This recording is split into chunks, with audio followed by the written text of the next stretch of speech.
अस्सलामुअलैकुम, मैं हूं इमरान सुल्तान और आप देख रहे हैं तब्दीली का सफर।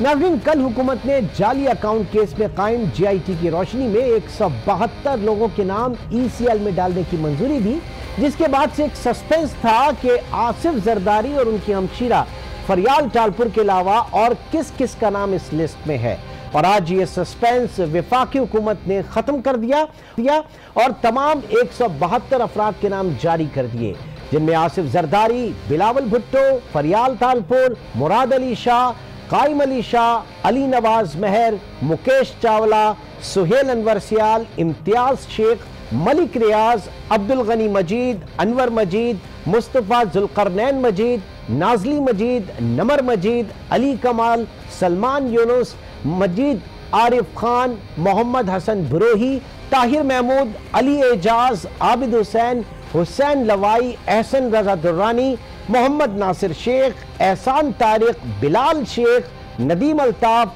सरवत अजीम, मुख्तार अहमद, सैयद अली रजा, मसूद करीम शेख, मंजूर कादिर काका, सैयद जमीर हैदर, अब्दुल मोमिन डाहरी, सुहेल राजपूत, निसार अहमद शेख, काजी जान मोहम्मद, गुलाम मुस्तफ़ा फल और साकिब सोमरो समेत जो है कई अफराद के नाम शामिल हैं। इस समेत 172 अफराद की जो इस वक्त हम बात कर रहे हैं, इनके मुल्क से बाहर जाने पर पाबंदी आयद कर दी गई है। और नामों की फहरिस्त सामने आने के बाद आसिफ जरदारी ने घोटकी में पहुंचे और वहां भी गुज़श्ता रोज की तरह साबिक सदर ने मुख्तसर लेकिन भरपूर खिताब किया और एक बार फिर हुकूमत वक्त को ललकारा। मैं उर्दू में इसलिए बात करता हूं कि इस्लामाबाद में बहरे, गूंगे और अंधे लोग रहते हैं। अगर ये बात निकलेगी तो फिर दूर तक जाएगी, इसमें हर चीज आएगी।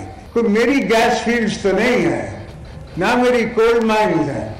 हमारे पास जो कोल माइंस थी उसकी लीसेस मैंने नहीं लेके अपनी कोल माइंस बना दी, उनको हमने पब्लिक प्राइवेट पार्टनरशिप में गरीबों की जिसे कहते हैं उनकी मिल्कियत बना दी। आपके कह देने से कि जवान मेरा मुराद अब है, पाकिस्तान मजबूत नहीं होता। पाकिस्तान मजबूत तब होता है जब आवाम मजबूत होती है, आवाम खुश होती है। आसिफ जरदारी ही नहीं, वजीर आला सिंध मुराद अली शाह भी वजीर आजम इमरान खान पर खूब बरसे। मैं इनके साथ मीटिंग में भेजता हूं, इनको कुछ पता नहीं है कि हुकूमत कैसे करते हैं। कल बिलावल भुट्टो जरदारी साहब, चेयरमैन पाकिस्तान पीपुल्स पार्टी ने अपनी तकरीर में कहा था ना कि भाई इसको मुसल्लत करना था तो इसको कुछ सिखा तो देते। बिल्कुल ये हुकूमत नहीं चला सकते। ये 100 दिन हो जाए या जितने दिन ये और रहे, इनसे कुछ नहीं होना। लेकिन हम अपना हक लेके रहेंगे। हम गरीबों को जो ये मादनियात इस सिंध की सूबे की हैं, जिस पे हक आईनी तौर पे सिंध का है। उधर तहरीक इंसाफ सिंध ने वजीर आला सिंध के खिलाफ नया महाज खड़ा कर दिया है और मुराद अली शाह से इस्तीफे का मुतालबा किया। साथ ही खबरदार कर दिया कि अब वो सिंध में पीपल्स पार्टी की हुकूमत गिराने के लिए हर हद तक जाएंगे, जिस पर लब्बैक वफाकी वज़रा फैसल वाडा और शेख रशीद ने कहा। चीफ मिनिस्टर सिंध मुराद अली शाह फौरी तौर पर इस्तीफा दें। हम ये इंतजार नहीं कर सकते कि ये 5 साल अपना पूरा करें। पाकिस्तान तहरीक इंसाफ सूबे सिंध के अंदर हुकूमत बनाने जा रही है। गवर्नर आज की तो अभी कोई ना बात हो रही है ना समझी जा रही है। मुराद अली शाह साहब को मुस्ताफी हो जाना चाहिए। इतना बड़ा गंद निकला है कि आज जुल्फकार अली भुट्टो की कब्र भी जो है वो आंसू बहा रही होगी। तहरीक इंसाफ वाले कुछ भी कहें, chairman people's party Bilawal Bhutto कहते हैं कि अगर मेरा एहतिसाब 1 साल की उम्र से शुरू किया गया तो फिर कोई भी मुकद्दस गाय नहीं। हर इदारा का अकाउंटेबिलिटी होना चाहिए। अगर मेरा अकाउंटेबिलिटी 1 साल से शुरू हो सकता है और 6 साल से शुरू हो सकता है, फिर कोई मुकद्दस गाय नहीं होना चाहिए। ये कैसे हो सकता है? ये कैसे हो सकता है कि जिन जनरलों का स्विस बाउंस निकलते हैं उनके लिए NRO है, जहांगीर तरीन के लिए NRO है, अलीमा खान के लिए NRO है, जिन जजेस का पनामा अकाउंट्स निकले हैं उनके लिए NRO है, मगर जो अपोजिशन में है उनके लिए इंतकामी रवाया चल रहा है। हम ना NRO चाहते हैं, ना कठपुतली लोग उन पोजीशन में होते हैं NRO दिलवाने के लिए। नाज़रीन, इसी तमाम सूरत हाल पर इस वक्त हम बात करेंगे। रफत सईद ब्यूरो चीफ कराची से इस वक्त हमारे साथ मौजूद हैं। तारिक चौधरी ब्यूरो चीफ इस्लामाबाद से हमें ज्वाइन किया। तारिक साहब आपका बहुत शुक्रिया। अनवार हाशमी साहब ने लाहौर स्टूडियो से हमें ज्वाइन किया। अनवार साहब आपका भी बहुत शुक्रिया। और सीनियर तज्जियाकार मजहर अब्बास भी आज के इस प्रोग्राम में, इस बैठक में हमें ज्वाइन करेंगे। सबसे पहले रफत सईद साहब, कल से अब तक बड़ी डेवलपमेंट हमने देखी, बहुत तेजी और तेजी दर तेजी। एक सस्पेंस की बात हो रही थी, आज उस सस्पेंस में बहुत सारी जो है चीजें सामने आ गई। क्या इस वक्त आप देख रहे हैं कि प्लान इस वक्त पीपल्स पार्टी इस वक्त किस तरीके से टेकअप कर रही है चीज़ों को, और दूसरा अब खुलकर जो सूबाई क़यादत है पाकिस्तान तहरीक इंसाफ की, उसने बोलना शुरू कर दिया कि सिंध में अब हुकूमत तब्दील की जा रही है। गवर्नर राज की बात नहीं हो रही, लेकिन उसके बाद जो बात थी कि जनाब अरकान तोड़ के और नंबर गेम अब होने वाला है, क्या कहेंगे? देखिए इमरान, जिस अंदाज से ये काम शुरू हुआ है ना, इसको मैं यही कहूँगा कि बहुत भोंडे अंदाज से शुरू हुआ है। बहुत भोंडे अंदाज से काम शुरू किया गया है। इस तरह नहीं होना चाहिए था। जिस तरह से ये लिस्ट आई है, जितनी तेज़ी में आई है, और लगता है ऐसा है कि तहरीक इंसाफ बहुत उजलत में है। और जिस तरह कल जिक्र हुआ, आज ये एक चीज़ सामने आ गई और फ़ौरन ही उस पर तबसरे शुरू हो गए। फिर फ़ौरन ही तहरीक इंसाफ के जो अरकान असम्बली हैं, उन्होंने आकर सिंध में हुकूमत की तब्दीली, वज़ीर आला की मुस्तफ़ी होने का मुतालबे शुरू कर दिए। तो ऐसा लगता है कि ये या तो कोई गेम प्लान पहले से बना हुआ है जिसके मुताबिक काम हो रहा है, और यह है कि बहुत उजलत में है, अनाड़ी हैं, और इस उजलत में ऐसा ना हो कि जमहूरियत को नुकसान पहुंचे, जो बना बनाया खेल है ये बिगड़ जाए।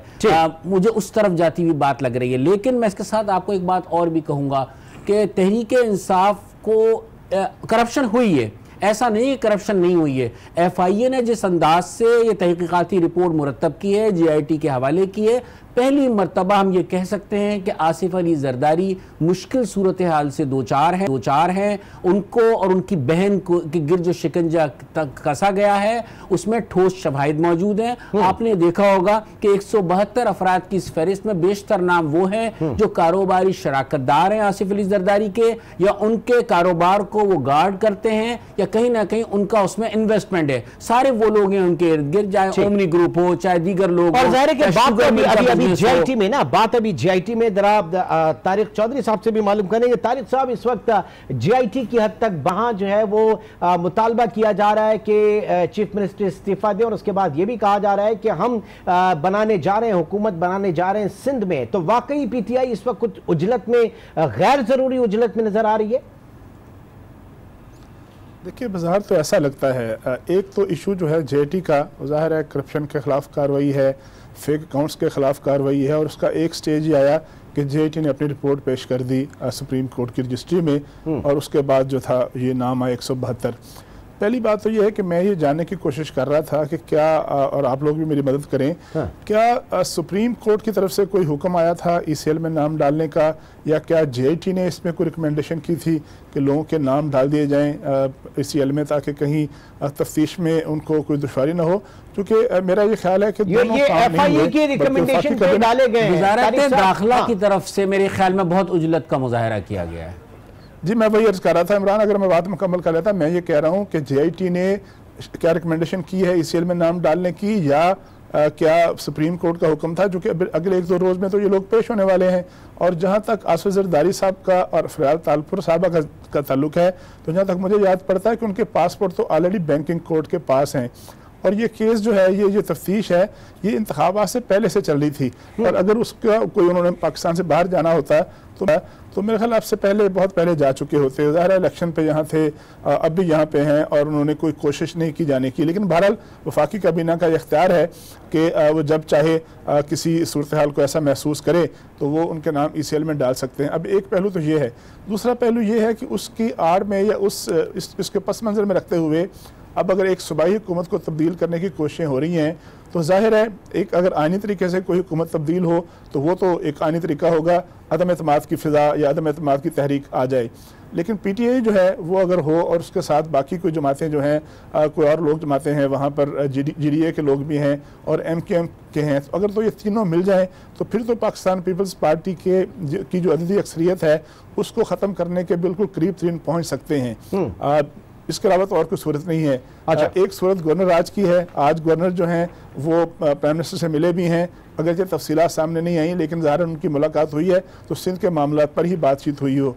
तीसरी सूरत यह है जो कि आनी तरीके से मुमकिन नहीं है कि एक जो पार्लियामानी पार्टी है पाकिस्तान पीपल्स पार्टी की, उसकी अक्सरियत जो है अपनी पार्टी को छोड़ दे, अपनी पार्टी को छोड़कर जो है वो किसी और के साथ मिल जाए या फिर यह है कि खुद अपना अलग ग्रुप बना ले। फॉरवर्ड ब्लॉक अगर बन भी गया तो तब भी कानून के तरीके से आइनी तौर पर तो उनके लिए मुमकिन नहीं है कि वो किसी और तरफ वोट डाल लें। तो मेरा ये ख्याल है कि ये एक अजीबोगरीब सी सूरत हाल है। वफाक में बरशेकदार पार्टी और सूबे में बरशेकदार पार्टी में टकराव किसी कैफियत है, इतनी जल्दी मेरा ख्याल नहीं करना चाहिए। अगर ये जो इस वक्त अनवार हाशमी साहब की तरफ, अनवार हाशमी साहब, क्या ये वाकई आपको गैर जरूरी उजलत नजर आ रही है? नंबर 2, जो इस वक्त नंबर गेम की भी अभी जो बात हुई, मुख्तलिफ थ्योरीज जो पेश की रफत ने और तारिक साहब ने भी, तो इस वक्त मैं आपको बताता चलूं कि सिंध हुकूमत में इस वक्त जो हुकूमती अरकान है उनकी तादाद 97 है और अपोजिशन की 71 है। इस तरह हुकूमत साजी के लिए जो तादाद चाहिए वो 85 है, तो डेफिसिट यहाँ पे पड़ रहा है 14 अरकान का। और इत्तलात हैं कि 18 अरकान जो है उनकी वाबस्तगी जो है वो मुतजलजल हो रही है। और ज़ाहिर है कि जरदारी साहब आज एक नाराज जो कुछ लोग हैं उनसे उनकी मुलाकात भी हुई। तो अब इस पस मंजर में आगे लेके चलिएगा गुफ्तगू को अनवार हाशमी साहब। देखिए, पहली बात तो ये है कि मैं इस बात से तो इत्तफाक नहीं करता कि ये काम उजलत में हुआ है, क्योंकि यहाँ तक जो प्रोसेस हुआ है वो पूरा अदालती एक सिस्टम है। आपने तमाम रहनुमाओं के तकारीर से इक़्तिबासात सुनाए हैं, तो सबसे आखिरी तकरीर जो आज हुई है वो वज़ीर आज़म इमरान खान की हुई है, जिन्होंने ये लिस्ट जारी करने के बाद जो अपने कमेंट्स दिए हैं कि सिंध से उन्हें चीखें सुनाई दे रही हैं, लेकिन मनी लॉन्ड्रिंग के खिलाफ तारीख का सबसे बड़ा ऑपरेशन होने जा रहा है। तो एक तो ये उनकी संजीदगी इसमें नज़र आती है, क्योंकि उससे पहले वज़ीर इत्तलात ने भी कहा था कि आसिफ जरदारी इस GIT को संजीदा लें। इस सेंस में संजीदा लें इमरान साहब कि देखें, जिस GIT में साबिक सदर मुमलिकत हो, मौजूदा वज़ीर आला हो, साबिक वज़ीर आला हो, अरकान असम्बली सूबे के जो है वो 7 हों और कौमी असम्बली के 2 अरकान असम्बली कौमी असम्बली हों और बैंकों के 5 सदूर हों और 2 सूबाई वुज़रा हों, तो यकीनन ये अगर तादाद आप उस 172 में से निकालें तो ये कोई गैर संजीदा इशू तो है नहीं। दूसरी बात है कि FIA की रिपोर्ट पे अदालत उज़्मा ने नोटिस दिया, GIT अदालत उज़्मा ने बनाई, तो FIA के हाथ से मामला निकल गया।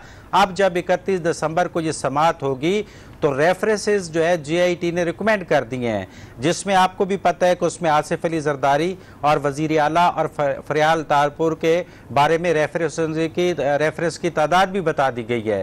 तो जब ये रेफरेंस का इशू आता है तो उसके बाद इख्तियार होता है, अगर वो नैब को रिकमेंड करते हैं तो नैब को गिरफ्तार करके भी तहकीकात का इख्तियार होता है और गिरफ्तारी के बगैर भी वो बुला सकते हैं। तो इसलिए ये आवाज़ें उठ रही है, इसलिए इसको ना तो कोई उजलत में कहा जा सकता है क्योंकि ये एक पूरे प्रोसेस के तहत है। उसके बाद नाइंसाफ़ी होगी तो यकीनन उस पर उंगलियां ज़रूर उठेंगी, क्योंकि आप देखें कि पहले आखिरी बात, पहले सिंध से ये आवाज़ उठती थी कि पंजाब के लाडलों पे हाथ नहीं डाला जाता। इस दफ़ा उन्होंने पंजाब के लाडलों को सज़ाएं सुना दी हैं, तो उसके बाद फिर बैलेंस किया, फिर इस आसिफ अली जरदारी ग्रुप की तरफ आए और सिंध की तरफ आए हैं। तो इसलिए पॉलिटिकल अब अगर आप बात करते हैं तो वो तो पीपल्स पार्टी कह रही है कि हम इनकी हुकूमत नहीं चलने देंगी, उसकी तादाद पे आपने बात करनी है तो वो पंजाब में भी बात हो सकती है, आदाद शुमार पे वफाक में भी हो सकती है कि किस तरह पॉसिबल है, क्योंकि इस वक्त अखलाकी जी इस वक्त ज़ाहिर के डिस्कशन हमारा इंतहाई अहम मोड़ पे इस वक्त।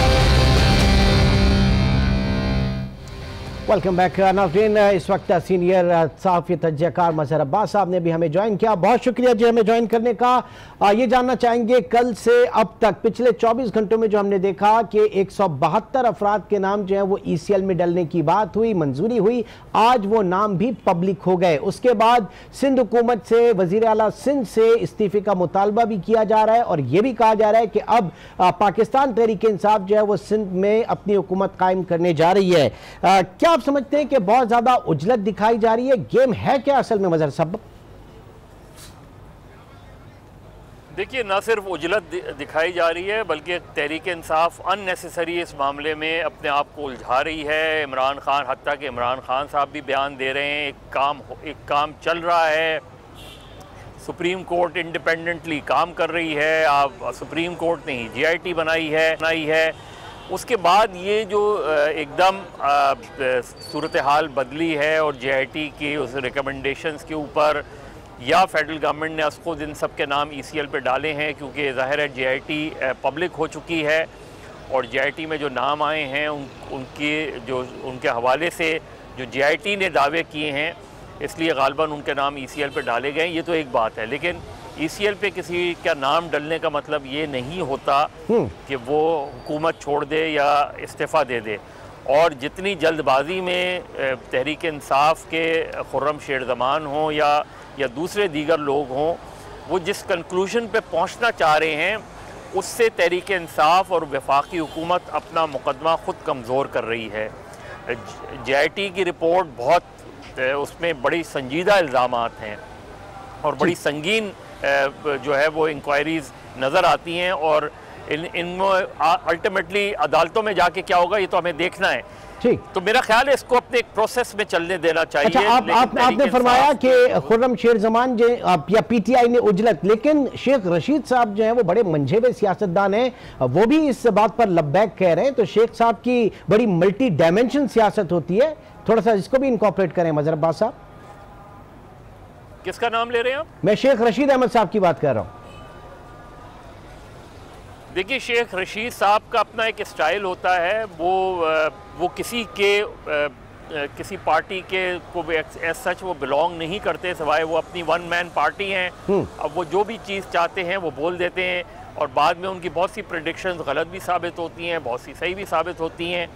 शेख रशीद का मवाजना इससे नहीं करना चाहिए।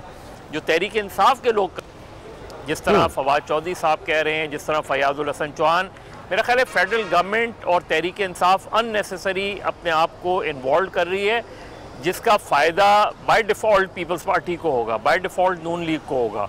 इसलिए कि इस तरीके से चीज़ें आगे नहीं बढ़ती। अब अगर फ़र्ज़ करें कल कोई ऐसा एक्शन होता है अगले 2-4 रोज़ में, सिंध गवर्नमेंट के हवाले से कोई विफाक फ़ैसला कर लेती है या वैसे ही कोई इन हाउस कोशिशें हो सकती हैं, तो उसके नतीजे में फिर वो जो नैरेटिव है वो दुरुस्त साबित होगा कि आप ज़ोर ज़बरदस्ती कर रहे हैं और यही चीज़ ख़तरनाक होती है। एक अच्छे मुकदमे को अगर आप इस ख़राब वकील कर लें तो वो अच्छा मुकदमा भी आप लूज़ कर जाते हैं, इसका ख्याल रखना चाहिए। हमने माजी में इस तरह की चीज़ें बहुत देखी हैं। ठीक, रफ़त सईद साहब, पार्टी सदर ने, जरदारी साहब ने इस वक्त डट कर मुकाबला करने की बात की और दो स्ट्रेटजी उनकी तरफ से वो साइमल्टेनियसली चल रही हैं। एक तो वो नाराज अरकान की जो बात की जा रही है उनसे भी जाके वो मुलाकात कर रहे हैं, और दूसरा पैरेलल स्टांस जो उनका जलसों में भी वो सिंध कार्ड के हवाले से बात कर रहे हैं, सिंध कार्ड प्ले कर रहे हैं कि ये जो कुछ भी ज्यादती हो रही है वो सिंध के साथ हो रही है। तो ये क्या कहेंगे इस स्ट्रेटजी पे?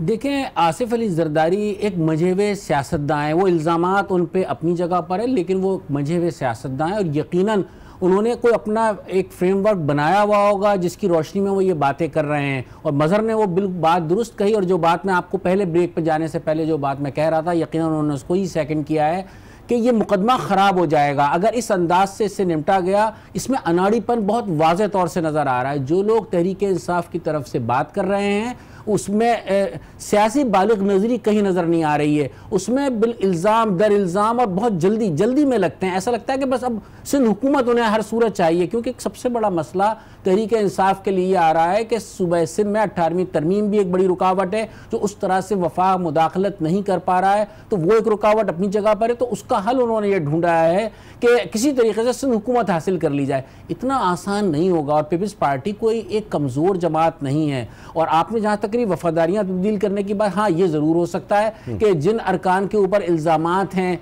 जिनके मामला नैब में हैं, तो वो किसी दबाव के नतीजे में कोई ऐसी चीज कर सकते हैं कि पीपल्स पार्टी को जरा मुश्किल इससे दो चार होना पड़े। लेकिन उस सब के लिए पूरा एक मंसूबाबंदी चाहिए, पूरा एक फ्रेमवर्क चाहिए। हाँ, जो लोग इमरान खान के पीछे हैं या जो लोग इमरान को सपोर्ट कर रहे हैं, तो फिर तो हर चीज़ मुमकिन है। फिर जिस तरह के इल्ज़ामात लगते हैं इमरान खान की हुकूमत पे कि उन्हें लाने में रोल अदा किया गया है, तो वो बातें भी होती हैं। तो मेरे ख्याल में इन चीज़ों को उस तरफ ना जाने दें, एहतसाब को एहतसाब की तरह होने दें, इसे इंतकाम ना बनने दें। जिस तरह के शरीर रहमान ने भी आज अपने बयान में कहा कि उन्होंने तहरीक इंसाफ को हदफ तनकीद इसीलिए बनाया। मेरे ख्याल में अगर ये सही तरीके से चले, और फिर इसमें एक बात और बता दूं कि JIT बनाने की ज़रूरत सिर्फ यूं पेश आई, FIA के अफसरान खौफजदा थे जब इसमें इंकशाफात हो रहे थे, इसमें बहुत सारी चीज़ें साबित हो रही थी बैंकों के। इन्होंने इस पहली मरतबा ऐसा हुआ है कि मनी ट्रेल इन्हें मिली है कि किस अकाउंट से किस अकाउंट में गई है, पूरी तफसीलात FIA के पास मौजूद हैं। लेकिन वो अफसरान क्योंकि उनका ताल्लुक सिंध से था, वो तैयार नहीं थे, खौफजदा थे। जिसके बाद उन्होंने सुप्रीम कोर्ट से दरखास्त की और इसकी JIT बनाई गई, और इसी वजह से ये सुप्रीम कोर्ट के अहकामात पर बनी है। इसमें भी बहुत सारी परतें खुलना बाकी हैं, इसमें बहुत सारे राजों पर से पर्दा उठना बाकी है। अगर इस तरह के सियासी बयान दिए गए तो ये पूरी इंक्वायरी खराब हो जाएगी, ये मुकदमा खराब हो जाएगा, और एक मरतबा फिर आसिफ अली जरदारी अदालतों से बरी हो सकते हैं। तारिक चौधरी साहब, जो इस वक्त ज़ाहिर के प्राइम मिनिस्टर का जो स्टेटमेंट होता है वो पीपल्स पाकिस्तान तहरीक इंसाफ की फाइनल कॉल एक तरीके से हम उसको कंसिडर किया जाता है। उन्होंने कहा कि पाकिस्तान की तारीख में जो मनी लॉन्ड्रिंग का बदतरीन केस है, जो बदतरीन जो करप्शन है पाकिस्तान की तारीख में की गई, वो अब उसका केस निमटने जा रहा है। उसके खिलाफ इंक्वायरी शुरू हो गई और सिंध से उसकी चीखें आना शुरू हो गई। प्राइम मिनिस्टर साहब की भी अपनी जो कमिटमेंट है वो उस पर नजर आ रही है, क्या कहेंगे? देखिए, प्राइम मिनिस्टर ने आज जो अखबारात में इकनॉमिक बीट रिपोर्टर हैं उनसे मुलाकात की थी। उसमें चूंकि ज़ाहिर मैं मौजूद नहीं था, बाकी हम लोग मौजूद नहीं थे, लेकिन जो इतलात हम तक पहुंची हैं वो ओवरऑल FATF के बारे में बात कर रहे थे, मनी लॉन्ड्रिंग के बारे में बात कर रहे थे, पाकिस्तान ने IMF के पास जाना है नहीं जाना है, कौन सी शराइत पर बात करनी है, वो सारी बातें की हैं। ज़ाहिर उनसे सवाल किए होंगे तो उन्होंने उसमें यह भी कहा कि मनी लॉन्ड्रिंग के खिलाफ एक बड़ा क्रैकडाउन होने वाला है, जनरलाइज बात की है। और ये भी उन्होंने कहा है कि सिंध से चीखें की आवाज़ आ रही है, ये भी बात दुरुस्त है। जो हम बात कर रहे थे उजलत की, वो हम इस मुकदमे, इस इंक्वायरी के बारे में उजलत की बात बिल्कुल नहीं कर रहे। हम ये मुकदमा ज़ाहिर है, ये इंक्वायरी तो जो है वो तो जून से शुरू है और जून में अभी कई माह गुजर चुके हैं।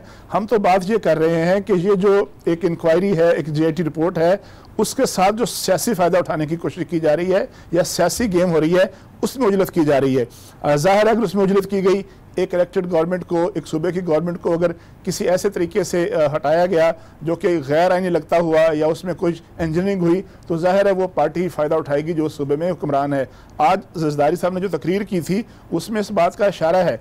उन्होंने कहा कि कोई खतरे की बात नहीं है, कोई घबराहट की बात नहीं है, हमारी अक्सरियत है। लेकिन साथ उन्होंने कहा कि इससे पहले माजी में ऐसा हो चुका है कि हमारी अक्सरियत थी लेकिन हमें हुकूमत नहीं बनाने दी गई। मदर साहब आपके साथ बैठे हुए हैं, 1990 में पाकिस्तान पीपल्स पार्टी के पास सिंध में अक्सरियत थी सूबे में, लेकिन जाम सादिक साहब ने पॉलिटिकल इंजीनियरिंग की और उन्होंने वहाँ हुकूमत नहीं बनाने दी। फिर उसके अलावा 1997 में जब मियाँ नवाज शरीफ साहब को 2/3 मेजॉरिटी मिली थी तो उस वक्त भी पीपल्स पार्टी जो थी सिंध में अक्सरियती पार्टी थी।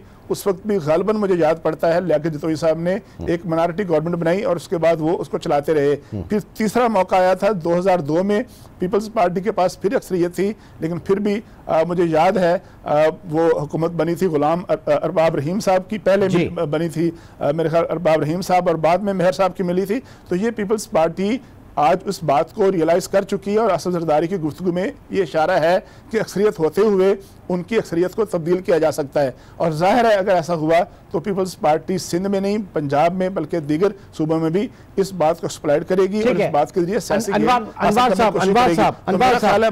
मशवरा। जी अच्छा, एक बात इसमें इमरान जो अभी इन्होंने तारिक ने एक बात की है, उसमें अली मोहम्मद मेहर की जब हुकूमत बनी थी तो एक वोट से, सिर्फ सकीना बानो का एक वोट था, MMA की वो कैंडिडेट थी। जिस तरह वफादारियां तब्दील करवाई गई थी वो मदर अब्बास भी जानते हैं, तारिक चौधरी भी जानते हैं और अपने हाशमी साहब भी जानते हैं। ठीक है, जिसने करवाई थी उसके बारे में हाशमी साहब अब इस 1990, 97 और 2002 के मुकाबले पाकिस्तान पीपल्स पार्टी 2008 में कितनी मुख्तलिफ है, और अगर ऐसा ही हुआ 2018 में कितनी मुख्तलिफ है। और अगर ऐसा ही हुआ तो ये वही होगा जो बलूचिस्तान में जरदारी साहब या पीपल्स पार्टी जो है इस तरह की चीजें में रही है, वहां चेयरमैन सेनेट का इंतखाब हो या वहां पे सूबाई हुकूमत का इंतखाब हो, ये सारी चीजें तो वहां पे की गई हैं। देखिए, पहली बात है कि आपने अगर जमहूरी और पार्लिमानी निज़ाम का इंतखाब किया है तो फिर आप इस जोड़ तोड़ से और इससे घबराने की क्या ज़रूरत है। दूसरी बात यह है कि ये जो जल्दबाजी के बयानात की आप बात कर रहे हैं, तो आप अभी माजी करीब में चले जाएं तो आसिफ अली जरदारी की पार्टी ने जब JIT आई नवाज शरीफ के खिलाफ, तो कितने अरसे बाद जब आपके फैसला आया, लेकिन कितने सख्त मुतालबात थे, मीडिया के रिकॉर्ड पे मौजूद हैं कि उन्होंने कहा कि आप नवाज शरीफ की वजारत उज़्मा में रहने का कोई जवाज़ नहीं बनता। वो यूसुफ रज़ा गिलानी और उनकी मिसालें दिया करते थे जब नवाज शरीफ मुतालबा करते थे। तो इसलिए इन रवायात से तो हमें घबराना नहीं चाहिए। दूसरी बात है कि कोई सिंध गवर्नमेंट ऐसे तो नहीं चली जाएगी, ना किसी ने उस तरह प्रॉपर कोई ऐलान किया है। अगर चली भी जाए तो ये जोड़ तोड़ तो पंजाब में हुआ जब आसिफ अली जरदारी ने ऑन रिकॉर्ड कहा, जबकि वो हम ख्याल भी नहीं थे PTI के, तो उन्होंने, मैं बार बार कह चुका कि कहा कि मैं नवाज शरीफ की पार्टी की हुकूमत नहीं बनने दूंगा, और चंद वोटों से उन्होंने नहीं बनने दी और ओपन छोड़ दिया, जिसकी वजह से काफ लीग ने बना ली, तो फिर भी कोई तूफान नहीं आया। ये जमहूरी अमल है, तो ये पावर गेम है, हर कोई अपनी पार्टी अपना सूबा बचाने की खुद जिम्मेदार है, इसलिए इसको कोई बुरा उस अंदाज में बिल्कुल नहीं करार दिया जा सकता। JIT की और केसेस में कोई जल्दबाजी नहीं है, अभी तो रेफरेंस फाइल होने हैं, उसके बाद एक लंबी तहकीकात शुरू होनी है, जिसके बाद इन्होंने प्रूफ करना है कि क्या साबित कर पाते नहीं कर पाते। तो मैं समझता हूं कि हुकूमत को नहीं, बहरहाल हुकूमत ने भी जिस एहतसाब का ऐलान किया है उसे कुछ ना कुछ तो मौका देना चाहिए कि अगर वो फेयर ट्रायल कर पाई तो ठीक है, वरना एक्सपोज हो जाएगी। और दूसरी बात है, सेम इसी तरह अब आखिरी बात में कहने लगा हूं कि अगर पीपल्स पार्टी ये दावा करती है कि हम भी देखेंगे कि PTI गवर्नमेंट कैसे चलाती है, तो अब आप जब इत्तेहादियों से कोई हमायत मांगेंगे तो अब आपके पास अखलाकी जवाब नहीं बनता। JIT आने के बाद उस वक्त जब जॉइंट अपोजिशन बुलाई जाती थी इस्लामाबाद में, तो आसिफ अली जरदारी किनारा कशी करते थे और PTI की गवर्नमेंट में रुकावट नहीं बनते थे। तो ये सारी चीजें ये पॉइंट ज़ाहिर है कि आगे चल के कितना परेशान कुन साबित होंगे खुद तहरीक इंसाफ की हुकूमत के लिए, इसके ऊपर भी बात करेंगे। और सूरत हाल मजीद कहां जा सकती है, इसके ऊपर भी एक छोटे से ब्रेक के बाद भी हमारा पूरा पैनल मौजूद है। एक छोटे से ब्रेक के बाद दोबारा मिलते हैं। Welcome back. मज़हर अब्बास साहब, इस वक्त ज़ाहिर के पीपल्स पार्टी ने इस JIT को मुस्तरद किया और इस को उस तरह से सीरियस नहीं ले रही जैसे कि हुकूमत कह रही है, बार बार कह रही है कि इसको सीरियस लिया जाए ना। अगर कुछ करप्शन नहीं किया तो फिर घबराहट किस बात की है, नंबर 1। नंबर 2, ये भी आपसे जानना चाहूंगा कि इस वक्त क्या ऑप्शंस होंगे फिर पीपल्स पार्टी के पास इस बहरान किसी कैफियत से निकलने के लिए, क्योंकि ज़ाहिर है कि ये सारी चीजें वही हैं, ये नंबर गेम जो है, जरदारी साहब पीछे खिलाड़ी रहे इन चीजों के, क्या आप निकल पाएंगे इन चीजों से, इस कश्मकश से? देखिए, पहली चीज़ तो ये कि अभी जो हमारे दोस्त फरमा रहे थे, मसला ये नहीं है कि माजी में क्या होता रहा है, मसला ये कि आज क्या होगा। और दूसरी बात ये कि जो मुकदमा होता है उसे जब भी आप मुकदमे की तरह नहीं लड़ेंगे तो हमेशा नुकसान होगा। तीसरी बात यह है कि अगर आप मुकदमे को सियासी रंग देने की कोशिश करेंगे, चाहे इधर से चाहे उधर से, तो नुकसान असल में वो होता है कि अगर मुकदमा बहुत सॉलिड भी हो तो वो मुकदमा ख़राब हो जाता है। तो ये आपके ऊपर डिपेंड करता है, ये तहरीक इंसाफ की गवर्नमेंट पे डिपेंड करता है, ये फेडरल गवर्नमेंट पे डिपेंड करता है कि इस केस को एक मंतकी अंजाम तक पहुंचाना है या इस केस के बैकग्राउंड में आपने कोई सियासी फ़ायदा लेना है। तो अगर आप सियासी फ़ायदा लेंगे तो फिर आप एक गलत ट्रैक पे चले जाएंगे और इसका नुकसान होगा। और उसका नुकसान क्या होता है? उसका नुकसान ये होता है कि एक बहुत ही संजीदा तहकीक, एक बहुत ही संगीन इल्ज़ामात, बहुत संगीन इल्ज़ामात जो अपने मंतकी अंजाम तक पहुंच रहे होते हैं, उस पर लोगों का एतमाद कम हो जाता है, ख़त्म हो जाता है। लिहाजा ये फेडरल गवर्नमेंट के ऊपर डिपेंड करता है और कि वो इसको किस तरीके से, माजी के मुकदमात आप देख लें, क्या हुआ माजी के मुकदमात में, कोई एक मर्डर होता था उस पर आप 100 मर्डर डाल देते थे, कोई एक करप्शन का केस होता था आप उसको फैला देते थे। अल्टीमेटली नतीजा क्या हुआ, जब बात कोर्ट में गई तो बात कोर्ट में केस स्टैंड नहीं कर पाया। तो मेरा ख्याल है जहाँ सियासी चीज़ें हैं, 2-3 ऑप्शंस हैं। 18वीं तरमीम के बाद गवर्नर राज का ऑप्शन आसान नहीं है और वो ज़्यादा सस्टेनेबल भी नहीं है। दूसरा ये कि इन हाउस किस तरह हो सकता है। इन हाउस में अगर पीपल्स पार्टी का कोई बहुत बड़ा ब्लॉक जो है वो तोड़ के लाया जाए और अगर ये सारी चीज़ें होंगी तो आप क्या समझते हैं लोगों का क्या रद्द-ए-अमल होगा? अल्टीमेटली चाहे आप उसमें कामयाब भी हो जाएं, मुजफ्फर हुसैन शाह को अकेले थे, ना पीपल्स पार्टी साथ थी ना MQM साथ थी, उन्होंने गवर्नमेंट बना ली, लेकिन क्या उस गवर्नमेंट की क्रेडिबिलिटी रही? जाम सादिक अली इसी तरह का रहा है और ऊपर और नीचे हम ये देखते रहें। तो अगर आपने 90 की सियासत में चीज़ें वापस ले जानी है तो 100 बिस्मिल्लाह आप ले जाएं। तो 90 की जो सियासत रही है अगर वही सियासत होनी है तो फिर तब्दीली कहाँ से आएगी? फिर जो जिन चीज़ों की बात हो, इसलिए जो मुकदमात हैं और आपकी इन्वेस्टिगेशन एजेंसीज जो तहकीक कर रही हैं उनको वो तहकीक इंडिपेंडेंटली करने दें, उसमें इंटरफेयर ना करें। ठीक। मजहर साहब एक चीज और कि अगर जैसे आपने देखा कि नून लीग की क़यादत इस वक्त ज़ाहिर है कि जेल में और उनको मुकदमात का सामना है, अब आगे आने वाला कड़ा वक्त जो है वो पीपल्स पार्टी गवर्नमेंट के लिए भी है। खुद PTI इस वक्त कहाँ पे खड़ी है? पार्लिमानी जो है कारोबार के हवाले से, बिजनेस उमूर के हवाले से ज़ाहिर है कि वो लेजिस्लेशन इस वक्त अभी नहीं कर सके। फिर जब ये पार्टीज जो दोनों अपोजिशन पार्टीज हैं खुद कितना टफ टाइम दे सकेंगी, तो पाकिस्तान तहरीक इंसाफ की हुकूमत जो है वो इस वक्त कहाँ खड़ी है? देखिए, पहले तो ये कि हुकूमत को कोई ख़तरा नहीं है। मुझे नहीं लगता कि वफाक में या पंजाब में कोई गवर्नमेंट को कोई बड़ा थ्रेट है। गवर्नमेंट और आदमी पीछे आपके खड़ी हो तो कोई थ्रेट नहीं होता। हमारे यहाँ माजी में जो गवर्नमेंट्स टॉपल होती रही हैं, ख़त्म होती रही हैं, उसमें महलाती साजिशों का बड़ा अमल दखल रहा है। तो वो सूरत हाल तो इस वक्त मुझे नहीं नज़र आ रही। 2019 क्रूशल है। 2019 जो है वो पीपल्स पार्टी और नून लीग के लिए भी बड़ा अहम है और PTI के लिए भी बड़ा अहम है, क्योंकि 2019 में बल्दियाती इंतखाबात होने हैं पूरे पाकिस्तान में और PTI के लिए बड़ा अहम है कि बल्दियाती इंतखाबात में और कराची में, पंजाब और कराची में उनको किस तरह की कामयाबी मिलती है। खैबर पख्तूनख्वा में उनकी पोजीशन अभी भी ठीक है, लेकिन पंजाब बड़ा क्रूशल होगा क्योंकि नून लीग के रूट्स पंजाब में आज भी मौजूद हैं बल्दियाती इलेक्शंस में।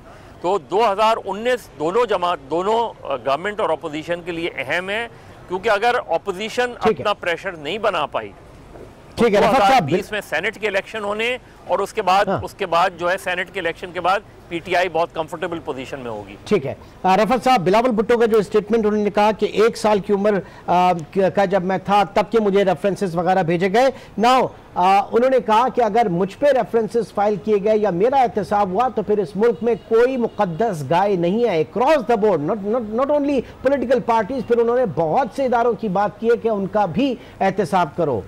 देखिए, किसी हद तक वो बात दुरुस्त कह रहे हैं, मगर एक बात ये कि जब एहतसाब की बात होती है तो पाकिस्तान पीपल्स पार्टी ऐसा समझती है कि उनसे पूछगछ करना नहीं की जा सकती, वो उनका हक है जो कुछ उन्होंने किया है। मैं इसमें इस बात के बाद एक बात का और इजाफा ये करूँगा कि जो एक आपने कहा था कि आसिफ जरदारी साहब बहुत गुस्से में, और ये गुस्से में नहीं है, वो गम में है, सदमे में है। सदमे की एक वजह ये भी है कि उनसे मदद ली गई, बलूचिस्तान में उनसे मदद ली गई, इंतखाबात जो हुए 2018 के उसमें उनसे मदद ली गई, पंजाब में नून लीग की हुकूमत नहीं बनना था, नून लीग से उन्हें दूर रखा गया। जरदारी साहब को ने हर जगह पर आकर मदद की, लेकिन अब सारी चीज़ें जब उनकी तरफ आई हैं तो वो उसका गुस्सा है, सदमा है उन्हें कि उनके साथ धोखा हो गया। और अभी भी आप उनकी गुफ्तगू से अंदाज़ा इस बात का लगा लें कि जहाँ कहीं मुफाहमत की अगर कोई भी रास्ता मिला वो तो वज़ीर आज़म इमरान खान मुसलसल इनकार कर रहे हैं। तो मेरे ख्याल में आसिफ जरदारी साहब नहीं चूकेंगे कहीं पर भी अगर कोई ऐसा सिग्नल मिला, लेकिन वो मिलने के इम्कानात नहीं है। इमरान खान बहुत वाजे कर चुके हैं कि वो इस मामले में पीछे नहीं हटेंगे। तो और उसके बाद उनके पीछे वही वाली बात है कि ना उनको किसी महलाती साजिश का सामना है, ना उन्हें कहीं इस तरह की अपोजिशन का सामना है। वो बहुत कंफर्ट जोन में इस वक्त हुकूमत कर रहे हैं और ये यकीनन उनका बरकरार रहेगा क्योंकि अभी बहुत सारे काम करने हैं। तारिक जावेद साहब, तारिक चौधरी साहब, इस वक्त यकीनी तौर से बहुत बड़ा हाथ हो गया है देखा जाए तो जरदारी साहब के साथ। आप फरमाइए कि किस हद तक वो ताक में है कि कोई मौका मिले, इस तरह का कोई चांस मिले और वो उसे मिस नहीं करेंगे पॉलिटिकल उसमें। देखिए, ये तो बिल्कुल दुरुस्त बात है कि वो जाहिर है कोई जंग तो नहीं लड़ रहे, कोई लश्कर कशी तो नहीं कर रहे, वो सियासी रास्ते तलाश कर रहे हैं और सियासी रास्ते तलाश करते करते अगर उनको सही रास्ता मिल गया तो डेफिनेटली उस ऑप्शन पर जाएंगे। और यही सारी जमातें करती हैं। ये PTI ने भी किया है, मुस्लिम लीग नून ने भी किया है। जब बलूचिस्तान की सूरत हाल में और सेनेट के इंतखाबात में पाकिस्तान पीपल्स पार्टी और PTI इकट्ठे खड़े हो गए थे तो ज़ाहिर एक रास्ता तलाश किया था उन्होंने। तो ये कोई ऐसा नहीं है कि कोई लोगों ने कसम उठाई हुई है कि उन्होंने एक दूसरे की मुखालफत करनी है। अगर कोई सियासी फ़ायदा होता हुआ तो वो उठाने की कोशिश करेंगे। इमरान खान साहब की जो हुकूमत है वो उसको अगरचे कोई ख़तरा नहीं है, लेकिन मैं नहीं समझता कि वो बहुत कंफर्टेबल हैं। उनके पास शख्सियत बहुत कम है। उन्होंने आने वाले दिनों में बहुत सारे अहम फैसले करने हैं। उन्होंने अभी मिनी बजट पास करना है और मिनी बजट पास करने के बाद उन्होंने जून में या जून से पहले सालाना बजट जो है वो पास कराना है। वो एक मुश्किल मरला होता है। एक एक शिक पे और एक एक जो ख्वानगी है, एक एक रीडिंग पे जाके सपोर्ट हासिल करनी पड़ती है। अभी भी आपने देखा होगा कि कुछ दिन पहले स्पीकर साहब के बारे में बातचीत हुई कि उनके खिलाफ तहरीक अदम-ए-एतमाद की कोई बात हो सकती है। उसके अलावा मुस्लिम लीग नून ने तहरीक अदम-ए-एतमाद की बात की है। तहरीक अदम-ए-एतमाद के पास होने का चांस नहीं है, लेकिन इसके बावजूद जाहिर है अगर उनके पास उनके पास इतनी न्यूमेरिकल स्ट्रेंथ मौजूद है कि वो अदम-ए-एतमाद की तहरीक पेश कर सकते हैं और उसको प्रोसेस में डाल सकते हैं। तो अगर ऐसा हुआ तो एक सियासी बात शुरू हो जाएगी। देखिए जो बात हो रही है, अभी आपने कराची में जो बल्दियाती इंतखाबात हुए हैं उनका रिजल्ट देखें आपने, उसमें पाकिस्तान तहरीक इंसाफ को कितनी सपोर्ट मिली ये भी आपके सामने है। और अगर कोई ऐसी सूरत हाल हुई, अगर कोई उस इंतहा तक बात गई कि सिंध की हुकूमत तब्दील हुई, तो याद रखिएगा कि PTI और MKM दोनों जो हैं वो सिंध की अर्बन क्लास की, अर्बन शहरों की, कराची की नुमाइंदगी करती हैं। रूरल सिंध से शायद ही किसी की कोई सीट हो। तो पाकिस्तान पीपल्स पार्टी के पास बहुत अक्सरियत है और उसकी अक्सरियत को अगर ख़त्म किया गया किसी गैर आइनी तरीके से या मैनूवरिंग से, तो ज़ाहिर है इसका जो है सिंध में, रूरल सिंध में और दीगर इलाकों में जहाँ जहाँ लोग नेशनलिस्ट पार्टियाँ हैं वो इसका फ़ायदा उठाएंगे और पाकिस्तान पीपल्स पार्टी को इसका सियासी फ़ायदा होगा। अनवार हाशमी साहब, कितना आप समझते हैं कि इस वक्त कंफर्ट जोन में पाकिस्तान तहरीक इंसाफ और कितना उसके लिए आजमाइश है? इस तमाम सिनेरियो में खुद PTI के लिए कितनी बड़ी आजमाइश है? देखो, PTI ने तो इस आजमाइश का, इस इम्तिहान का इंतखाब खुद किया है, क्योंकि मैं मज़हर अब्बास साहब की बातों से 100% एग्री करता हूँ। लेकिन एक जो है ना बेनिफिट ज़रूर पॉलिटिकल पार्टीज़ को देना चाहिए कि ठीक है अदालती निज़ाम है, तो आप कह रहे हैं कि PTI का इसमें बोलना नहीं बनता। गवर्नमेंट एक एजेंडा लेके आई है, इदारों को सपोर्ट कर रही है, FI उसके अंडर आती है, तो वो कुछ ना कुछ जो है वो उसका क्रेडिट लेना चाहती है कि पॉलिटिकल तरीके से। ये बिल्कुल कोई भी अगर उसका लीडर ये कहता है कि हम सिंध की गवर्नमेंट गिरा देंगे, तो ये बिल्कुल इस मौका पे बिला जवाज है, ऐसा नहीं कहना चाहिए। अदरवाइज उनको एहतसाब के हवाले से क्रेडिट लेने का हक हासिल है। आसिफ अली जरदारी साहब तो आप अपने उस जारेगार मौलाना फजल रहमान से भी उस अंदाज में रजू नहीं कर सकते जो कह के थक गए थे कि PTI से हमें बचना चाहिए। तो इसलिए अब पहले GIT और केसेस में से अगर अखलाकी तौर पे आसिफ अली जरदारी क्लियर हो पाते हैं तो फिर वो साबित करेंगे कि हमें इंतकाम का, सियासी इंतकाम का निशाना बनाया गया है, और फिर वो मरला आएगा अगर वो कोशिश करेंगे तादियों को। अदरवाइज ना तो GI केसेस में है, ना ANP केसेस में है, ना MKM जो है वो करप्शन के केसेस में है। बहुत बहुत शुक्रिया हमारे पूरे पैनल का। इस वक्त हमारे साथ शरीफ गुफ्तगू रहे मज़हर अब्बास साहब, रफ़त सईद साहब, अनवार हाशमी और तारिक चौधरी साहब। आप तमाम हजरात का बहुत नाज़रीन, अब आपसे इंशाअल्लाह मंडे मुलाकात होगी। टिल देन टेक केयर, अल्लाह हाफ़िज़।